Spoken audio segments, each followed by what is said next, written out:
Budget ചർച്ചയ്ക്കിടെ സഭയിൽ പ്രതിപക്ഷ ബഹളം. അഴിമതി ആരോപണം സഭയിൽ ഉന്നയിക്കാനുള്ള മാത്യു കുഴൽനാടൻ എംഎൽഎയുടെ ശ്രമം സ്പീക്കർ തടഞ്ഞതോടെ പ്രതിപക്ഷം നടുത്തളത്തിലിറങ്ങി. വ്യക്തമായ രേഖകൾ ഇല്ലാത്തതിനാൽ അനുവദിക്കാനാകില്ല എന്ന് സ്പീക്കർ അറിയിച്ചതിന് പിന്നാലെ പ്രതിപക്ഷം സഭ വിട്ടിറങ്ങി.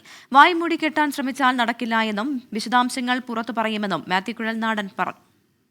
നോട്ടീസ് നൽകിയപ്പോൾ എനിക്ക് സ്പീക്കറുടെ ഓഫീസിൽ നിന്നും ഒരു കോൾ വന്നു. നിങ്ങൾ ഉന്നയിക്കാൻ ഉദ്ദേശിക്കുന്ന വിഷയവുമായിട്ട് ബന്ധപ്പെട്ട രേഖകൾ, അപ്പം ഞാൻ കൊടുത്തിരുന്നത് അങ്ങനെ തന്നെയാണ്, ഈ അഴിമതിയുമായി ബന്ധപ്പെട്ട രേഖകൾ സഹിതം നിയമസഭയിൽ അവതരിപ്പിക്കുന്നതിനും സമർപ്പിക്കുന്നതിനുമുള്ള അനുമതി വേണമെന്നാണ് പറഞ്ഞിരുന്നത്. അപ്പോൾ അവർ അഡ്വാൻസ് ചെയ്ത് ചോദിച്ചു, നിങ്ങൾ ഇതുമായി ബന്ധപ്പെട്ട് ഇതിനെ സബ്സ്റ്റാൻഷിയേറ്റ് ചെയ്യുന്ന രേഖകൾ സമർപ്പിക്കണമെന്ന് സ്പീക്കറുടെ ഓഫീസ് ആവശ്യപ്പെട്ടതനുസരിച്ച് ഞാൻ ആ ഡോക്യുമെൻസിൻ്റെ കോപ്പി സ്പീക്കറുടെ ഓഫീസിൽ നൽകുകയുണ്ടായി.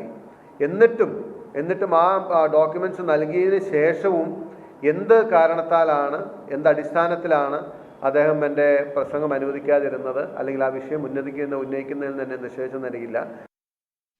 വിവരങ്ങളുമായി ഷഫീദ് റാവുത്തർ ചേരുന്നുണ്ട്. ഷഫീദ്, ഇപ്പോൾ മാത്യു കുഴൽനാടൻ എംഎൽഎ പറയുന്നത് അനുസരിച്ചാണെങ്കിൽ കൃത്യമായ രേഖകൾ സ്പീക്കർക്ക് മുന്നിൽ ഹാജരാക്കിയതാണ്, പക്ഷേ സ്പീക്കർ സംസാരിക്കാൻ അനുവദിച്ചില്ല.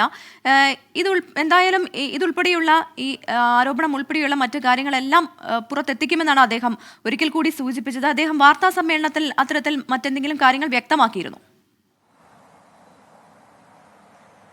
പ്രവിധ, നിയമസഭയിൽ ബജറ്റ് ചർച്ച നടക്കുന്നതിനിടെയാണ് വളരെ അപ്രതീക്ഷിതമായ ഒരു നീക്കം മാത്യു കുഴൽനാടന്റെ ഭാഗത്ത് നിന്നുണ്ടാകുന്നത്. ഒരു അഴിമതി ആരോപണം ഉന്നയിക്കുക എന്നുള്ളതായിരുന്നു മാത്യു കുഴൽനാടൻ ലക്ഷ്യം വെച്ചിരുന്ന കാര്യം. അദ്ദേഹം സംസാരിച്ചുകൊണ്ടിരുന്നത് AP വർക്കിൽ നിന്ന് CN മോഹനിലേക്കുള്ള മാറ്റമാണ് ഇന്നത്തെ CPM എന്നും, രാഷ്ട്രീയ പ്രവർത്തനം നടത്തി കയ്യിലൊന്നുമില്ലാതെ വീട്ടിലേക്ക് മടങ്ങിയ ആളാണ് വർക്കിയെന്നും, ആ രീതിയിലേക്ക് CPM നേതാക്കൾക്ക് എത്താൻ കഴിഞ്ഞിട്ടില്ലെന്നടക്കമുള്ള കാര്യങ്ങൾ ചില സമീപകാല സംഭവവികാസങ്ങൾ ചൂണ്ടിക്കാണിച്ചുകൊണ്ട് മാത്യു കുഴൽനാടൻ നിയമസഭയിൽ അവതരിപ്പിച്ചു. അതിന് പിന്നാലെയാണ് മുഖ്യമന്ത്രിക്കെതിരെ എന്ന് പേരെടുത്ത് പറഞ്ഞില്ല, പക്ഷേ മുഖ്യമന്ത്രിക്കെതിരെയുള്ള ഒരു അഴിമതി ആരോപണം ഉന്നയിക്കാൻ ശ്രമിച്ചത്. അപ്പോൾ തന്നെ സ്പീക്കർ അതിൽ ഇടപെട്ടു എന്നുള്ളതാണ് ഏറ്റവും പ്രധാനപ്പെട്ട കാര്യം.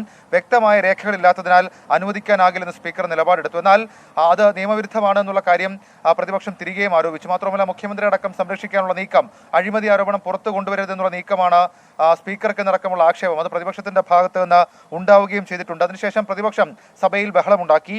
ഒരു ചട്ടപ്രകാരമല്ല മാത്യു കുഴൽനാടൻ നടപടി എന്നുള്ളതായിരുന്നു സ്പീക്കർ വീണ്ടും ആവർത്തിച്ചു പറഞ്ഞത്.